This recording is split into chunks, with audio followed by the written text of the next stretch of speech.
Donaldsonville, and WDGL HD2 Baton Rouge. This hour brought to you by Spencer Callahan Injury Lawyers, LA 21-12682. Offices in Baton Rouge.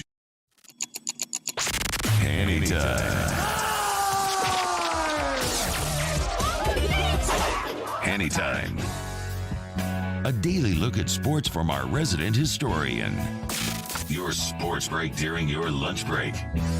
Now, here's Charles Sandegriff. And a pleasant good afternoon to you. Welcome to Hanny Time, 104.5 ESPN Baton Rouge. Charles Sandegriff, Mario Jerez, Taylor Sharp. Guys, management got a call this morning. Did you hear about this? It's from the mayor of Buffalo. Wanted to know if mayor's office wants to know if we want a spot on the parade route for the championship game. Of course, I think they called every ESPN sports talk affiliate in the country. So it wasn't like they singled us out or anything, but it was like, get your reservations now because it's going to be crowded next February. We'll get to Buffalo in a second. Hope you are enjoying your day. Mike Scarborough from TigerBait.com. We'll talk LSU football with him here in about 15 minutes. Dwayne Colucci from the South Point and the Rampart in Las Vegas at the bottom of the hour. We'll talk sports gambling with him. I want to start with this story that actually came across yesterday. It was right before we went to the press conference, and then after the press conference, we had some other things to do, so I didn't circle back around to it. Ran out of time, but I want to start with it today. The NFL came down with their suspension of Mike Evans yesterday of one game. All right. So let me explain my reasoning on this. Yesterday I said, listen, this has got to be at least 2 games. And I was worried that they were going to suspend Lattimore as well, who did not deserve to be suspended. You can argue whether he deserved to be thrown out of the game, period, but he certainly didn't deserve to be suspended. He wasn't, so they got that part right. They gave Mike Evans the same one-game suspension that they gave him the first time he came from out of nowhere and cheap-shotted somebody. The exact same one-game suspension. Here's my problem with that. What is the purpose of any disciplinary action, whether it be in school, whether it be in a court of law? Whatever a disciplinary action is sent down, it has one main goal: to provide disincentive. If you do that, you're going to face the consequences here. If you do it again, the consequences are going to be more severe. When the consequences are exactly the same, it not only doesn't provide disincentive to do this again, it also it sort of plants the seed that, hey, maybe it's worth it. You start to weigh the costs, right? I took a little heat a few years ago when Kristen Fulton got suspended for 2 years for faking a drug test. The only reason that I thought that the suspension should have stood is that a suspension for failing the drug test would have been, in that particular case, 1 year. So once they took the 2-year penalty off, then there was no disincentive to not fake the drug test. If I fail the drug test, it's going to be a year. If I fake the drug test and they catch me, it's going to be a year. So why wouldn't I fake the drug test? You can argue, and I did, that a year and 2 years were too strong for failing a drug test or faking a drug test. It should have been probably a little bit less than that. Probably should have been about half of that, honestly. But if the punishment is the same, there's no disincentive. You haven't done anything except collected some fine money. Derek Coleman was a great basketball player at Syracuse. He was so good, he was the number 1 pick in the draft back in the early 90s. And he got drafted by the New Jersey Nets. And the Nets had a policy that you had to wear a coat and tie to road games. You had to wear a coat and tie on the plane. Coleman didn't want to wear a coat and tie. He says, I want to dress comfortable. I don't want to. And they said, well, if you don't wear the coat and tie, we're gonna fine you $1,000. This is like 1990, maybe 1991. And so Coleman said, okay. And he showed up the next day with a check for $41,000 and handed it to the general manager and said, here, I'm paying for the season. I don't want to wear a coat and tie. They hadn't provided any disincentive. Coleman weighed the cost and said, $41,000 to be able to wear a golf shirt on the plane, shorts and flip-flops. Here's $41,000. I'll see you next year. If you don't provide disincentive, then you run the risk of players saying, is it worth it to just go ahead and take a cheap shot like this? Like, they're going to appeal this thing, and so Evans is going to be, I think, eligible to play on Sunday against the Packers. What's to stop him from going to take a cheap shot at Aaron Rodgers? They get in a meeting room somewhere in Tampa and go, you know what? It's worth it. In hockey, they call them goons. Okay, they used to call them goons. They don't fight as much anymore. They call them goons. You got a guy that's hurting you. You go out, send a goon. Send the goon to go out, take the skater out. The guy that's scoring all the goals, yeah, go hit him. Well, I'm going to have to go to the penalty box. Okay, we've factored the cost in. Head to the penalty box. Might get suspended. It's all right. Go take out the lead skater. If you don't provide some kind of disincentive from continued acts like this, and I thought one game was sufficient the first time. He did the same thing again. If he does the same thing again, another game? All right.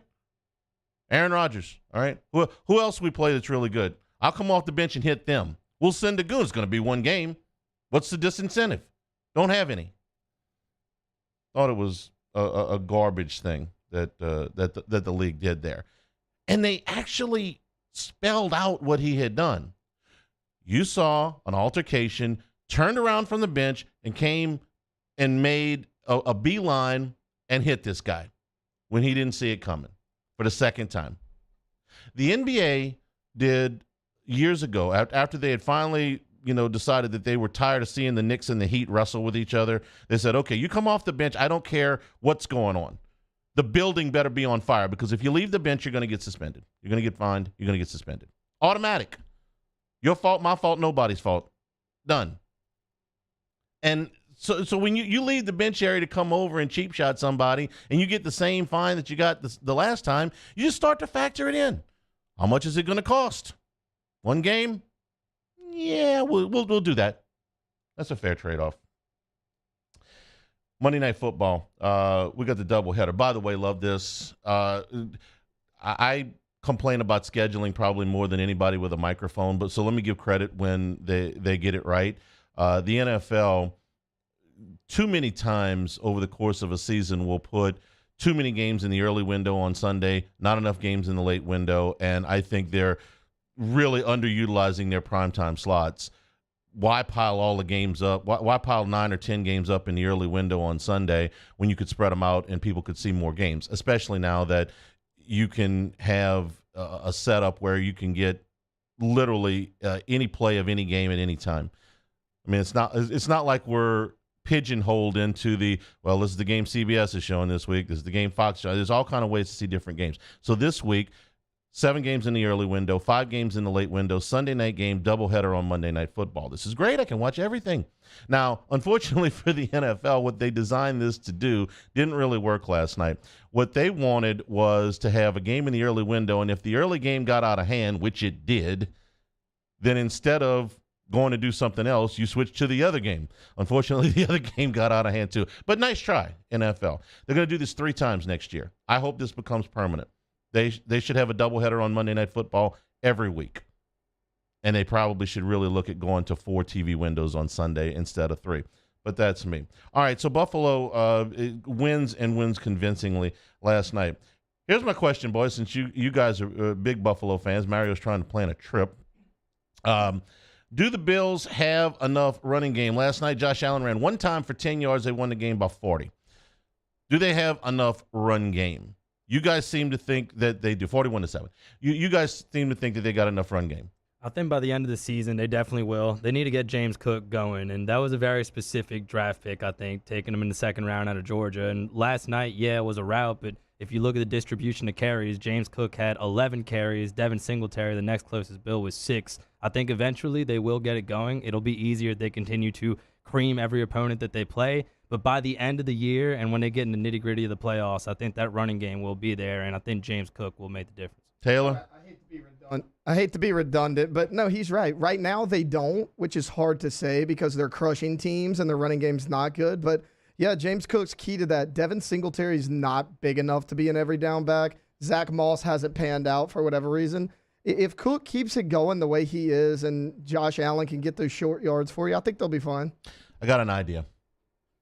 if I'm Buffalo and I am already the Super Bowl favorite, and this is the only thing that really is even a minor question mark at this point, I'm getting on the phone with Cleveland, and I'm going to say, what do you want for Kareem Hunt? Kareem Hunt has proven in the past that he can be an every down back. He's 27, which means he's at the back end of his prime for running backs. But if you watched a little bit of Cleveland and the Jets, and I saw a little bit of that, Kareem Hunt looks really good right now. He looks healthy. He looks like a 27-year-old back that really ought to have a lot more miles on him, but because of his circumstances, doesn't. A back that can catch the football, a back that can be an electric upper echelon back, at least for one season.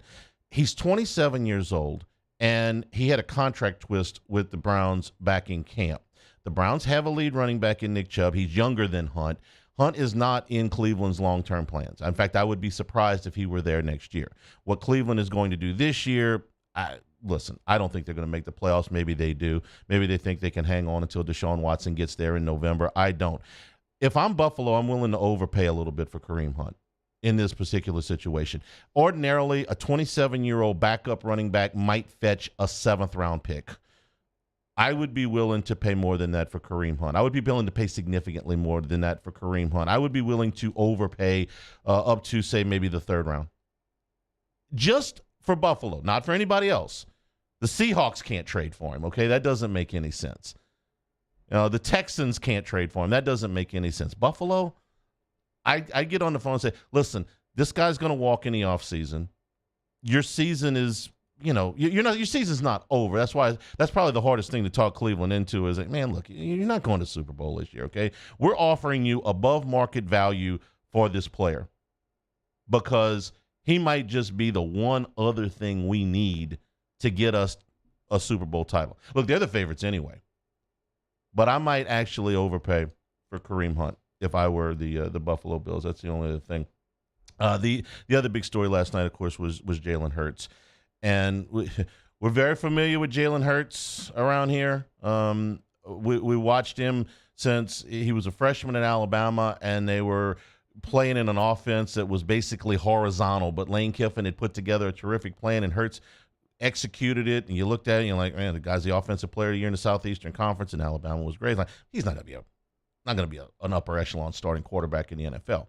I thought he was good. And I thought that when he got to the NFL, I'd be like, okay, he's not going to be a long-term starting quarterback in the NFL. And then he had a little bit of success. I'm like, well, maybe. What I saw last night, that's a top 5 quarterback in the NFL right now. Is he going to be in 10 weeks? I don't know. Right now, today, he's a top 5 quarterback in the NFL. You know how I know this? Vegas told me. Vegas has got the updated MVP odds today. Who's the favorite to win the MVP? Josh Allen, of course. Who's second? Patrick Mahomes, of course.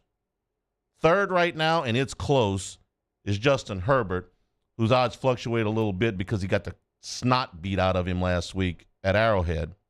And Jalen Hurts is 4th. It's 2 games. But if you watched him last night, that wasn't flukish, okay? The first week, I didn't really get to see a whole lot of their game against Detroit. I knew that A.J. Brown had a monster game, but I didn't even see a lot of it. Looking last night, Jalen Hurts looks like a completely different quarterback throwing the football than he did to me 2 years ago. Even last year when he had improved. He looks like a bona fide top 5 quarterback in that game last night. As a passer, he's always been a fantastic runner. Quarterback this young can still run the football without you being too worried about him. He's pretty good at avoiding hits. That was impressive last night. Eagles favorite in the NFC. I didn't see anybody that's looked any better through 2 weeks. It's September. We got a ways to go. I understand. He looked good last night. Should point out he did it to a defense that completely stifled Green Bay and Aaron Rodgers the week before too. Well, Aaron Rodgers is playing with receivers that can't catch the ball, so I'm going to cut him a little bit of slack. But yes, you're right. It was Aaron Rodgers. I can't argue too much other than the Packers have decided that Aaron Rodgers is so good that they're going to see if he can win without any complimentary help. Every year it's like a high jumper, right? Well, he can clear that easy. Let's see if we can raise the bar a little bit more. Let's see if he can win with receivers that can't catch it all. They couldn't. Not in week 1. In week 2, they could, but they played the Bears. Mike Scarborough, when we come back here, this is Hanny Time, 104.5 ESPN Baton Rouge. This is Hanny Time. Big Mike's Sports Bar and Grill in the heart of Denham Springs. You know, you can kind of center your football weekend around Big Mike's. Live music every weekend, and, of course, this week they'll start it early. Kyle Wilson on Thursday night. Clifton Brown on Friday, and the restaurant is open late after high school football. It is family-friendly. Go to the restaurant side, get something to eat. For the older crowd, you can go over into the bar and listen to live music. And then for the LSU game on Saturday, a little bit of a lively atmosphere. Clarence is DJing for the group during and following the game. Big event coming up on October the 2nd, a week from this Sunday. The Saints play the Vikings in London. They're going to open at 8 a.m. Bloody Marys, bottomless mimosas, happy hour prices all day, and that's every Sunday for Saints football. Chicken and waffles and the breakfast burgers. That's next week at Big Mike's. Check them out, Big Mike's in Denham Spring on Aspen Boulevard. Big Mike's, what kind of a big deal. Our listeners fire up their opinions on the jimsfirearms.net hotline at 499-1045. Keep listening for your next chance to shoot us your thoughts with the jimsfirearms.net hotline on 104.5 ESPN Baton Rouge. Bayou Ford has $15,000 off MSRP on a new 2021 Ford F-150. All new Bayou vehicles come with a 1 million mile powertrain warranty and free delivery. If you need sales or service, the crew at Bayou Ford is going to do right by you. They said I was small, weak, said my heart wasn't strong enough. But I showed them what heart looked like, again and again and again. Mom got me the right care, the right doctors with Blue Cross coverage. Don't let people tell you who you are. Show them the right card, the right care. I'm Jay Ducote. I grew up learning how to cook at LSU tailgate parties and right in my own backyard. And I created JD's Louisiana products to bring that Louisiana flavor to you at home for your backyard cookout. JD's Louisiana barbecue sauce, Louisiana molasses mustard, spicy and sweet barbecue rub, and more are available at your local supermarkets or by logging on to jducote.com/shop. Put in promo code CST for 25% off at checkout.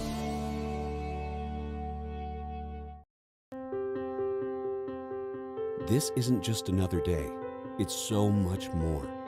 Kelly's life was put on hold when her auctioneer primary care doctor discovered a rare blood disorder. Her doctor connected her to an auctioneer care team of cancer, heart, and kidney specialists.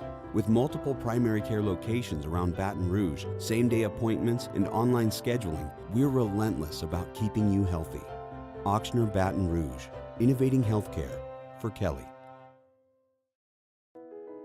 I've been doing business with Luba for 25 years. They're dependable, trustworthy. It's just the attention to detail with our clients. Our folks have years and years of experience. They're highly trained professionals, but many companies have that asset. What I'd like to think makes Luba a bit different is that we use those talents in a way that truly is dedicated to serving the needs of the folks who depend on us. Gulf Coast Bank and Trust is giving our customers the power to bank anywhere, anytime during this challenging event. And we're right there with you. Our mobile banking app is a smart way to manage your money and time. Gulf Coast Bank and Trust, the bank that cares about you. This summer, meet Acura's heroes of performance.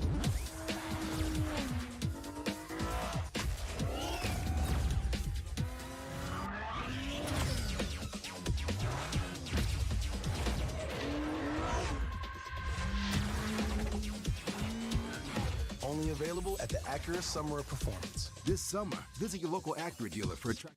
On Wednesdays, OTP, we look forward to the college football and NFL weekends that will be. Also, what can you take from LSU, New Mexico? Plus, can the Saints get it right in Carolina? And we got a brand new hour of flustering. Off the bench, 7 to 10 a.m., 104.5 ESPN.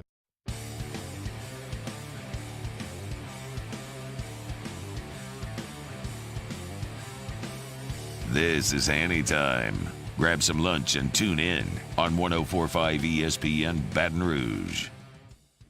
Dwayne Colucci with us at the bottom of the hour. Joining us now is Mike Scarborough from TigerBait.com, covering the LSU Tigers. Mike, good afternoon. How are you? Hey, good to be with you. All right.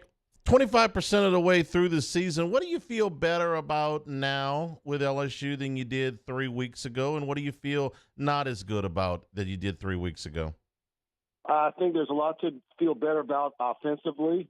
Obviously, the offensive line is still a work in progress. I mean, nobody else in the country's starting a freshman left tackle and a freshman right tackle. Defensively, I don't know what more you could ask for out of Matt House's defense and some of the top performers there. And I think probably still the worry is special teams and,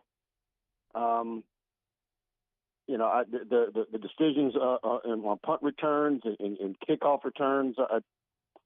I still don't know how Polian came to the conclusion of his return people. Not when I've seen the wide receivers and the athletes that are on the roster and what they did in high school as return people. What do you make of Brian Kelly's comments yesterday? And I don't want to blow this out of proportion because it was one bite in a 30-minute press conference. But he says we have to coach it better, and I have to get more involved. Am I reading too much into that, or was it kind of like, listen, man, the boss has got to step in here? Yeah, he pretty much wears his comments on his sleeve, and it's not often where he's being cryptic, or he's saying, or people are reading something or something he says that he's not saying. But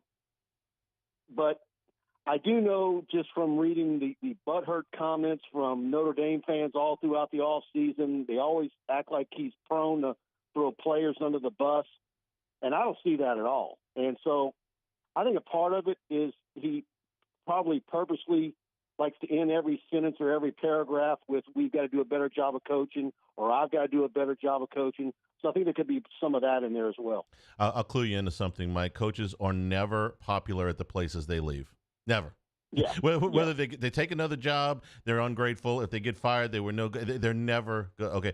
Oh, look, there was so many parallels between this offseason and what we were seeing from Notre Dame fans with Brian Kelly and what we were seeing from Michigan State fans when Saban took the LSU job. And, of course, every year after that, they were saying, are y'all tired of the NFL rumors with him yet? And, you remember, it was – and so I don't know that it's ever going to end, but my YouTube channel likes it because they're driving up the views of all of his press conferences. Well, all I'm saying is when you leave, you're never going to be popular. And it tends to get worse the more time passes. I'm always amazed when I talk to people who say, Jerry DiNardo was the worst coach that LSU's ever had. He really wasn't. Okay, he made some mistakes. I understand why he got fired, but he was not the worst coach to ever put a whistle around his neck in Baton Rouge. Trust me. Well, I think you're speaking of DiNardo, I think your experiences with him are similar to mine. If you say who was your favorite coach, just personally in doing your job, I always say it was DiNardo, but he made some poor coaches hires towards the end there. But you were talking about a guy who had the whole state eaten out of the palm of his hand, and he blew it. He did, and I enjoyed working with Jerry. And it's also worth noting that he was the last coach that we were able to cover before the advent of the internet and our social media. So I want to acknowledge that it was a different time. Let me talk about the special teams issues and ask you what you think are some of the fixes. If you're not crazy about the return personnel, and neither am I, well, do you have an idea to fix it? Well, I'd like to know the process. What did they do in the spring? Did they look at Jack Besh? Who did they look at? Who did they try? Who didn't they? Was it raise your hand if you're interested in being a return man? Well, that's what they had. I don't know. Well, you and I watched it along with the rest of the media that was out at practice. When we saw special teams drills, we saw 4 punt returners. We saw Malik Neighbors, who was going to be the starter. We saw Sage Ryan. We saw Sevin Banks, and we saw Javen Nicholas. And Sevin has not been eligible to play yet, or has not been healthy enough to play yet. We haven't seen Ryan back there. We did see Nicholas last week, and we know what happened with Neighbors. I don't guess that they're willing to go back. So those are the 4 guys that I saw. Now, granted, when we were watching those special teams drills, Besh was still out with the shin thing, so I never saw him, but I know he did it in high school. So those are the guys that we saw that worked on it. Well, and so then you go by process of elimination. Well, Chris Hilton, I think, still trying to become that marquee wide receiver that they hope he can be, a wide receiver and not a track athlete playing wide receiver. Brian Thomas is a 6'4", 6'5" guy. I don't see him as a punt returner. Maybe a Jeray Jenkins, a Jack Besh, yes. There are number 1 wide receivers that don't return kicks and punts, so maybe that's in the category where Butte falls, but he did do it in high school. So when you eliminate some of those, then maybe they did try them and they put the ball on the ground too many times, and that was the end of it. But I don't know. I just find it hard to believe that you don't have any game breakers in to where your number 1 option is a walk-on.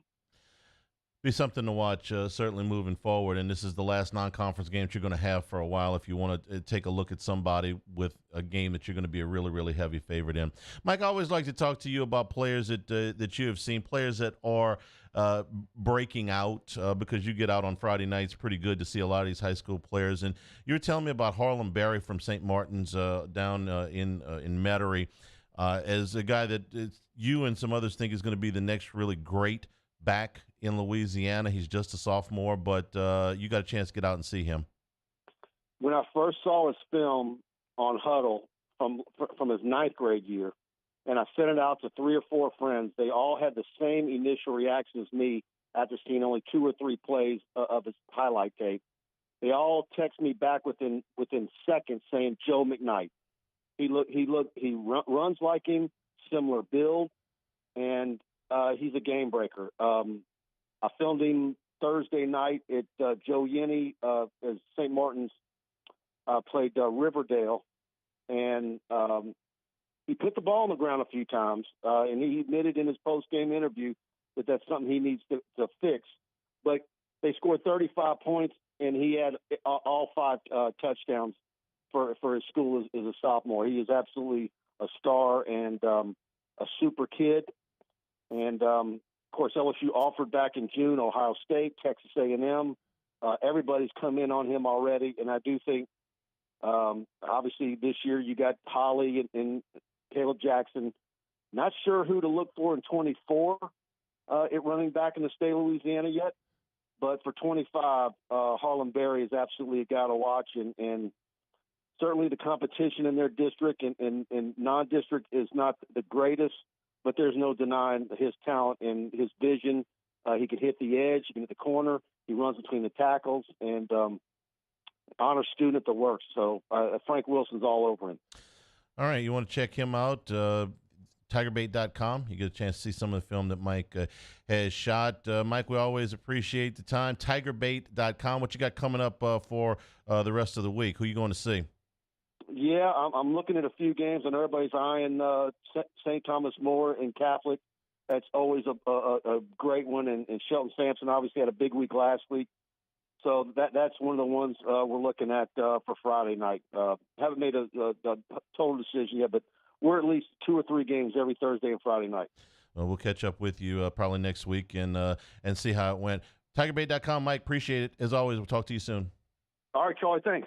Mike Scarborough, TigerBait.com. We'll take a break. Dwayne Colucci from Las Vegas. When we come back, this is Hanny Time, 104.5 ESPN Baton Rouge. This is Hanny Time. We're brought to you by Acura and Infinity of Baton Rouge. You know, with Acura, so much work and engineering has gone into the last several years. They have remade some of their most popular models. Right now, the all-new MDX S-Type and Type S Advance, turbocharged V6, massaging seats in the Advance, all new color combinations in there. New body style starting with the MDX in 2022. TLX was 2021. The TLX S-Type, the RDX refreshed last year, and the 2023 Integra, the newest with the best technology. Family owned and operated Acura Baton Rouge. This is where I have bought my last several vehicles. You're going to get transparency in the pricing, and you're going to get service after the sale, and it's going to be a low-pressure situation. You're going to enjoy the whole advanced operation at Acura of Baton Rouge. Acura of Baton Rouge. In times of need, get a full list of phone numbers, websites, and other important emergency information on the Demco Stormwatch page at 1045ESPN.com. Gulf Coast Office Products is a nationally recognized Savin office equipment dealer based right here in Louisiana. Over 100 employees strong, Gulf Coast has the boots on the ground to support all vertical markets from education, engineering, legal, and finance. With the latest in office technology from desktop to production segment units, Gulf Coast and Savin have the perfect fit for you. Call 225-756-2644. That's 756-2644 for Gulf Coast Office Products. I've been doing business with Luba for 25 years. They're dependable, trustworthy. It's just the attention to detail with our clients. Our folks have years and years of experience. They're highly trained professionals. But many companies have that asset. What I'd like to think makes Luba a bit different is that we use those talents in a way that truly is dedicated to serving the needs of the folks who depend on us.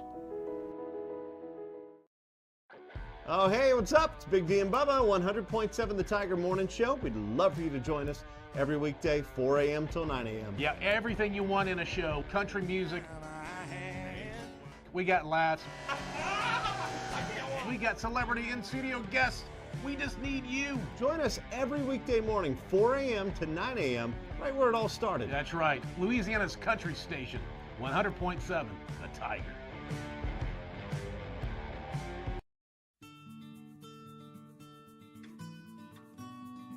This is a house call. This is a follow-up appointment. This is a diabetes checkup. This isn't just more convenient care, it's more advanced care.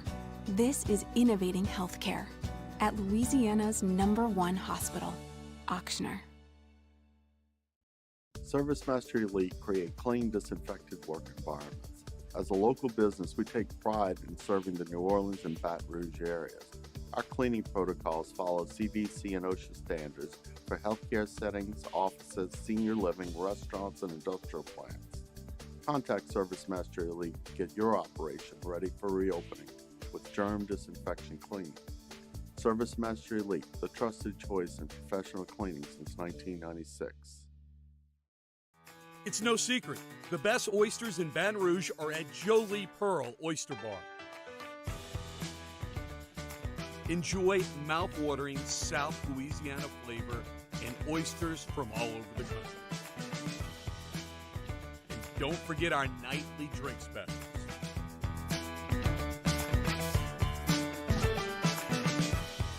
Jolie Pearl Oyster Bar, located in Tuesday edition of Hunt and Hill. Glenn West and Sharif Ishak talking Tigers and Saints. Hunt and Hill 1 to 3 weekdays on 104.5 ESPN Baton Rouge.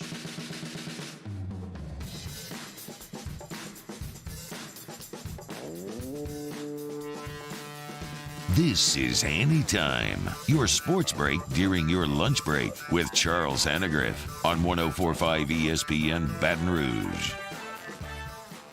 Not as many good games in college football as I'd like this week. You know why? Because it's week 3 of the non-conference rental wins. I've seen a little bit all of this I want to take. In week 0, this is really exciting. In week 4, when it's Tulsa and Ole Miss, I'm losing interest. It's like 30 minutes of previews for a 45-minute show. Can I get to the main course, please? Got some thoughts about that in today's podcast, the Hanny Cash. You can get it at 1045ESPN.com. Let's bring in Dwayne Colucci from the South Point and the Rampart out in Las Vegas. Colucci, good afternoon. How are you? I'm doing well, Charlie. How about yourself? I'm doing great. You know, I saw this video, okay? It was from your facility, and it was this caravan of vehicles that was coming into the South Point and the Rampart yesterday. They were all blue and red vehicles, okay? It had buffalo heads on the front. And these people were just getting out of these vehicles with these satchels of money to go bet on the Buffalo Bills. Is anybody betting against the Buffalo Bills these days? Not right now, Hanny. I'll be honest with you. One-way money, when a team is that flashy and, the quarterback is flash, Diggs, unbelievable game last night, it's hard to get a bet on the other side, especially when the opponent is, the caliber of a Tennessee. I'm sure there are some games like this upcoming week that we will take some action on Miami without a doubt, but it's going to be a long haul, I tell you. They're going to be, I was just thinking that before I came on, a thorn in all bookmakers' sides this year. And definitely they have proven through 2 games. I mean, let's not get crazy. Everybody was writing off the Cowboys after week 1. And, the NFL is a different breed. Like you were just saying, Charlie, you could get a little bored with the college matchups. You see in LSU, a massive favorite, Alabama 41 this week. You sense the mismatches, whereas in the NFL, every team has a chance on every week. Jets with a huge comeback. 2 minutes, they score 14 points. That was just amazing on an onside kick. And, a lot of strange happenings thus far in the NFL season. So I'm sure Buffalo will get bitten by that. But right now, they are the favorite to win the Super Bowl, to win the AFC. Ticket right is right up there with the Las Vegas Raiders, and it's just going to be a long, long season, Charles. Well, so we talk about buyback point. How far do you have to jack the spread up before they start buying back on the other side? I think the next few weeks with the Bills are going to be interesting. They go to the Dolphins this week. Interesting enough. Go to the Ravens, forget about the fourth quarter on this past Sunday. And then in 3 weeks, they play the Chiefs, which is the game of the year in the NFL in a regular season, at least to that point. So talk to me about how you kind of factor a buyback point on a team like the Bills with this upcoming schedule where 3 of the next 4 in a row.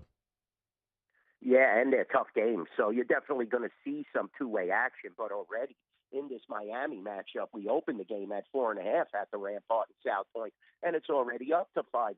So we're seeing Bill money come from all angles. The buyback will come when you go to key numbers, but you have to be leery when you're playing teams like Miami and the Ravens. The Ravens definitely, they have a high-powered offense. They could keep up. We know how good the Chiefs are. Patrick Mahomes is always, hungry and right there. So some of these games, you don't want to push the accelerator button as a bookmaker and go past the key numbers. Now, this game this week could definitely see 6. It's not going to see 7. You would get massive buyback on Miami then. But even 6 is a pretty, key number, in my opinion. And you're laying that on the road. But this team has a fabulous offense. You're seeing firing on all cylinders. Allen is just a consummate leader and a professional. They're pretty well coached, I have to say. They were missing their second best wide receiver last night, and they were still able to do massive damage. And Diggs is definitely the X factor. When you have a guy like him, Cooper Kupp on your roster, these are fabulous wide receivers that could get you 2-3 touchdowns and get behind the secondary. So Buffalo is definitely hungry. They are tops in their division, despite what Tua's heroics were this week. And they're going to continue on through the AFC, but they have to avoid injuries. Always remember, the NFL is the most physical sport, Charlie, and you could easily get injured. And if Allen, Diggs, some of the defensive assets they have start to get injured, then you could see more of the lines reining in and coming back towards the other side against the Bills. But that's why the NFL is a long, long season. We're going to see how it plays out.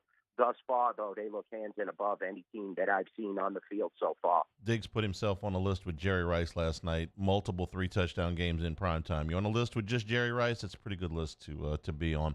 Let me talk about the other game a little bit because the Eagles were extremely impressive last night against the Vikings. You look at the rest of the NFC field, Kluch, in the first couple of weeks, the Bucks, the Saints, the Packers, the Rams, the Vikings, the Niners. It's been anywhere from okay, a little bit better than okay, all the way down to a bucket of yuck. The Eagles, the favorites in your mind in the NFC, at least right now. I know we're week 2, but what we got to talk about week 2. I'm not sold on that team yet. I mean, we know Minnesota's and Kirk Cousins on prime time, so you knew he wasn't going to put up any points in that game. They look fabulous. A.J. Brown adds a new dimension, but they still definitely have some holes in that running game. They're in the NFC East, which is the NFC least. Giants are playing way over their heads. A great coaching staff there motivating that team. Like you said, though, the Eagles do look, they look like the real deal, but I still think a team like the Rams could beat them. You saw Kyler Murray get it going this week in Las Vegas. Once Arizona starts to get fully healthy and starts to click, they could definitely be a factor. Aaron Rodgers was able to, you got to understand, Rodgers is working with kids now, so we really don't know. Let me see how they look at about week 12 and, moving forward. Plus, the Eagles are just one injury away from being a mediocre team. You take an A.J. Brown off that team, you're definitely going to see them come back to earth. But a fabulous, fabulous performance, last night, and they definitely shut down a quality Minnesota offense.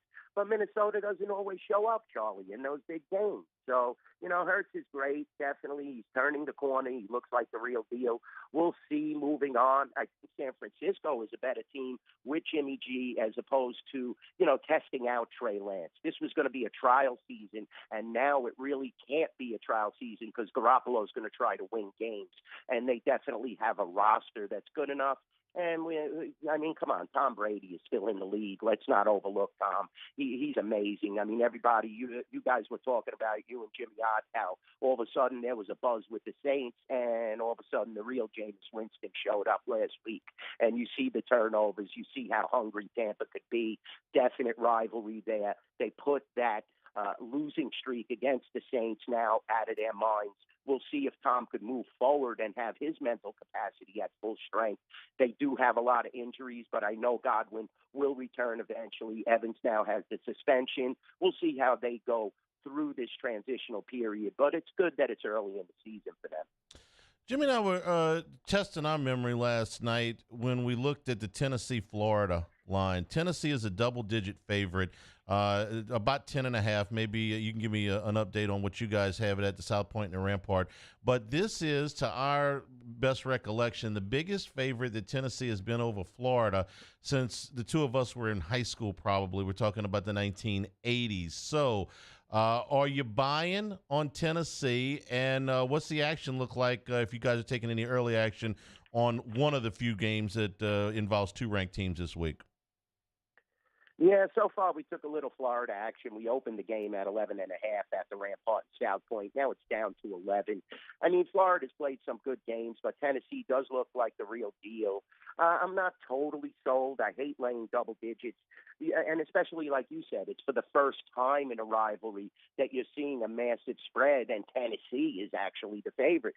But, the Vols are definitely hungry. They're one of the teams that has looked very impressive early on. Not as impressive as the Georgian, let's get real, but still they're right there, and they're definitely a factor and in the mix this year. But I think Florida, if they bring their A game, could definitely cover a 10 to 11 point spread, in my opinion. So I would be looking to take points there. That was the initial reaction over the counter at the Rampart and South Point, Charlie. So, the Sharps, they definitely jump on the games they like. I mean, they really jumped on your guys' neck of the woods, LSU. I think it's up to 31 now. We opened that at 29.5.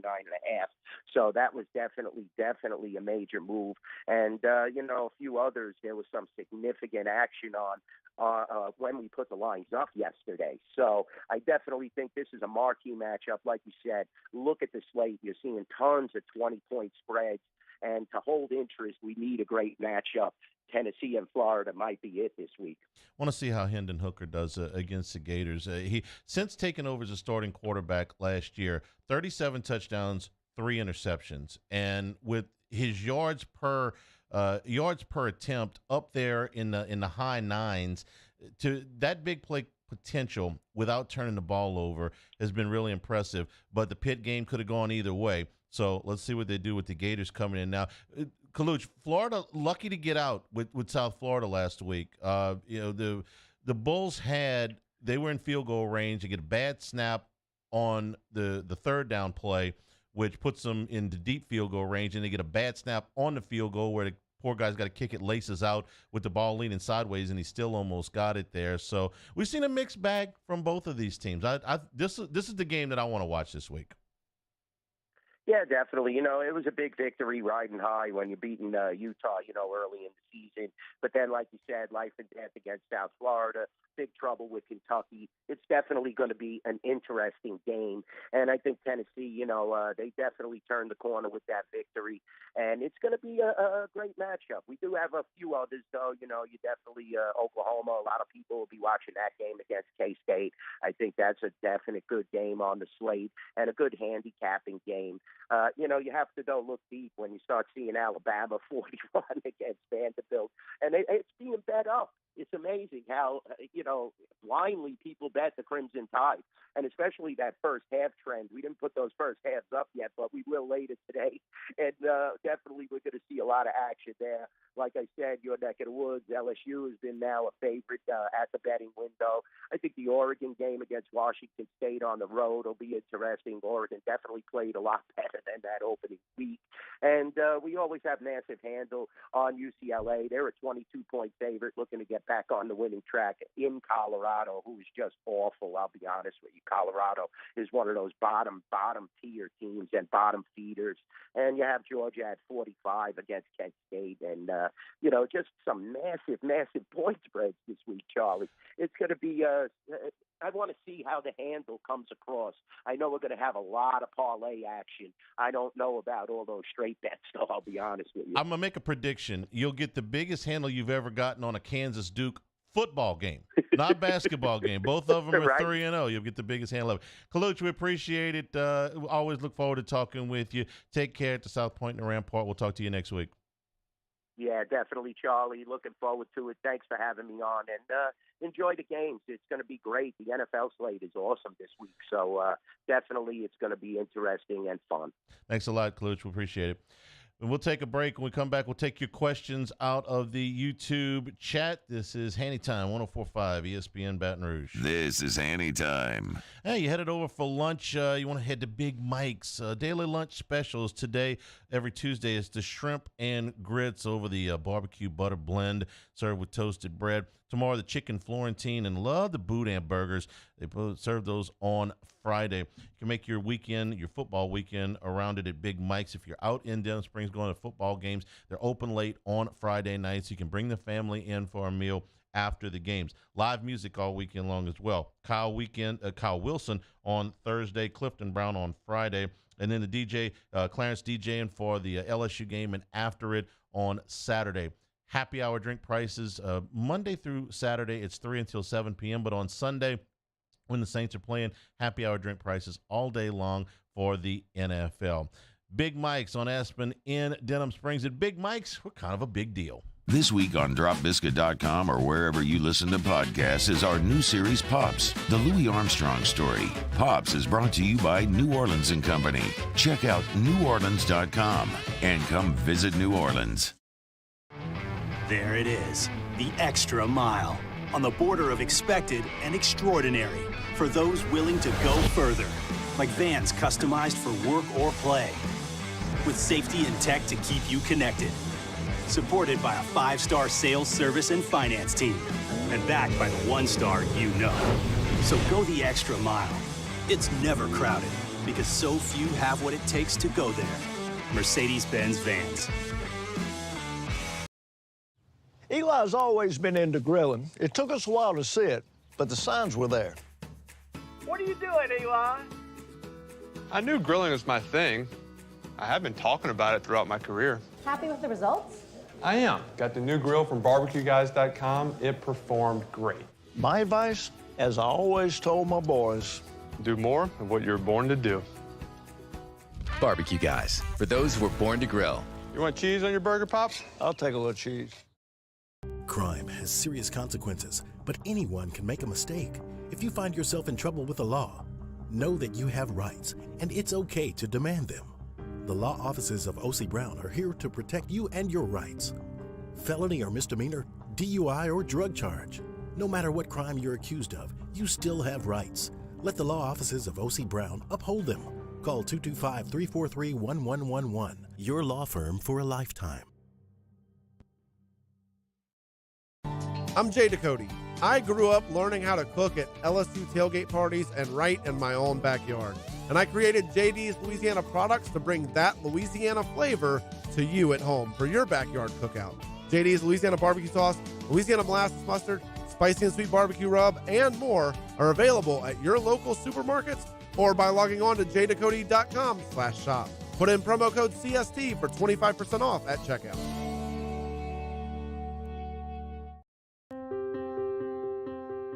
This isn't just another day. It's so much more. Kelly's life was put on hold when her auctioneer primary care doctor discovered a rare blood disorder. Her doctor connected her to an auctioneer care team of cancer, heart, and kidney specialists. With multiple primary care locations around Baton Rouge, same-day appointments, and online scheduling, we're relentless about keeping you healthy. Auctioneer Baton Rouge, innovating healthcare for Kelly. I've been doing business with Luba for 25 years.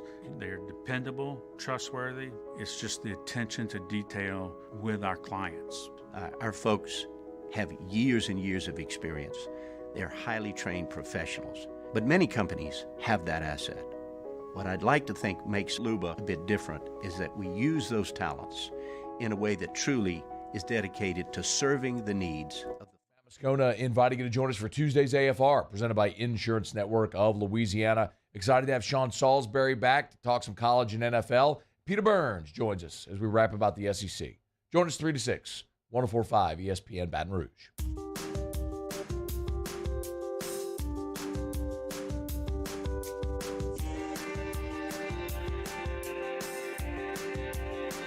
This is Hanny Time with Charles Hannegriff on 104.5 ESPN Baton Rouge.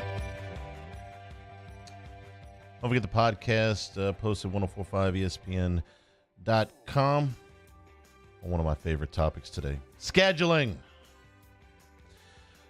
All right, questions out of the YouTube chat.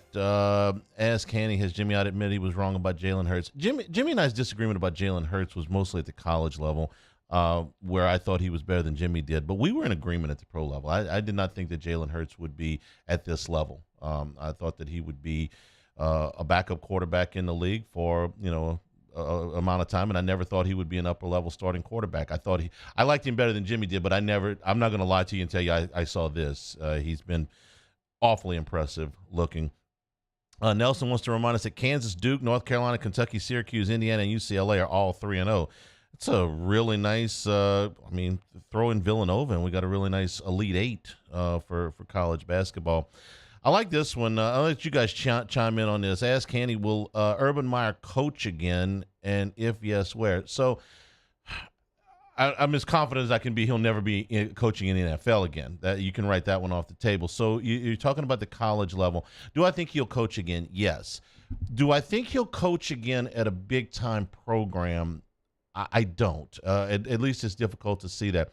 I'm going to use a poor man's version of this and go with Bobby Petrino, okay? Bobby Petrino did not have the success that Urban Meyer did, but he had a great deal of success.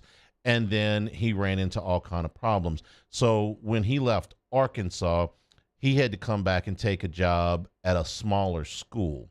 He had to go to Western Kentucky, where he had some success, and then he got his job back at Louisville, where he was a complete bust. Do I think Urban Meyer, if tomorrow Steve Sarkisian left Texas, or a year from now, 2 years from now, Brent Venables isn't the answer at Oklahoma, doesn't do what they think he is, or Nick Saban were to retire at Alabama, or Kirby Smart were to decide he wanted to take a shot at the NFL, I don't think he gets those jobs.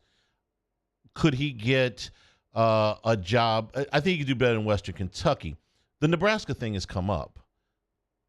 I've spent a lot of time in Nebraska, and I don't see that working at all. I know winning cures everything, and if he comes in there and he wins, that's as loyal a fan base and as immersed into the community as you can get. Did you watch that game on Saturday?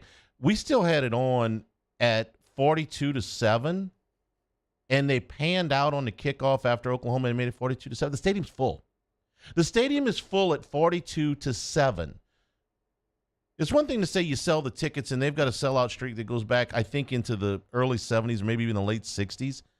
But not only do they buy the tickets, they actually go and they stay.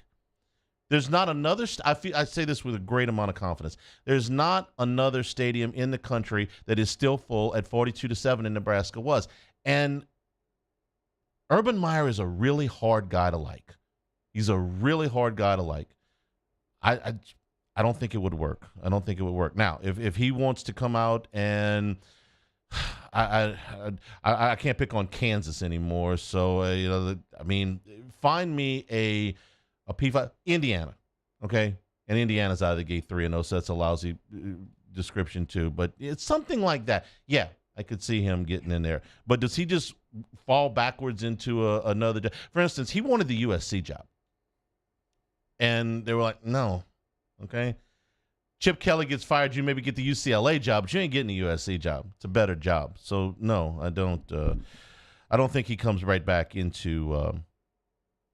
I don't think he comes back into a job like that.